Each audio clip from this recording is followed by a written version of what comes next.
শ্ৰীমন্ত মাধৱদেৱৰ দ্বাৰা ৰচিত নামঘোষা শাস্ত্ৰৰ উপদেশ পাঠ।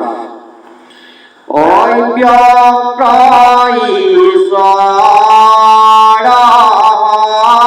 হৰি কিমতে পুজিবা তাক ব্যাপকত কিবা বিসৰ্জন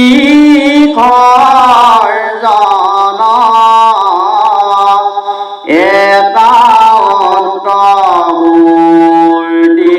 শূন্যকে নমতে চিন্তিবা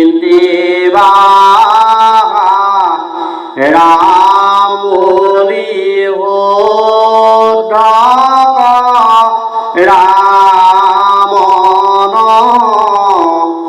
ৰাম ৰাম বুলি শুদ্ধ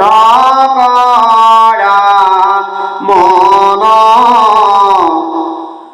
মহাপুৰুষ শ্ৰীমন্ত মাধৱদেৱে নামঘোষা শাস্ত্ৰৰ 5 নং উপদেশ পাঠ অধ্যায় ভাগিত কৈছে, অব্যক্ত ঈশ্বৰ হৰি কিমতে পুজিবা তাংক ব্যাপকত কিবা বিসৰ্জন এটা অন্ত মূৰ্তি শূন্য কেনামতে চিন্তি বাহাৰ ৰাম বুলি শুদ্ধ কৰা।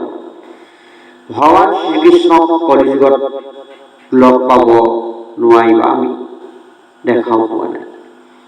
তেওঁ নাম গুণ শ্ৰৱণ কীৰ্তন কৰিলেই হৃদয়ত তেওঁক লগ পোৱা হ'ব।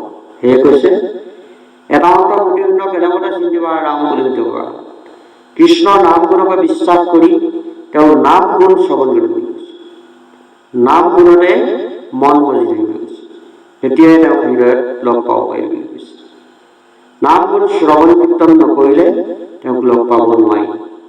নাম গুণ শ্ৰৱণ কীৰ্তন কৰি সদতে শুদ্ধ সত্য ভগৱান শ্ৰীকৃষ্ণৰ চৰণ কমলত শৰণাপন্ন হলে হৃদয়ত দেখা পাব পাৰি।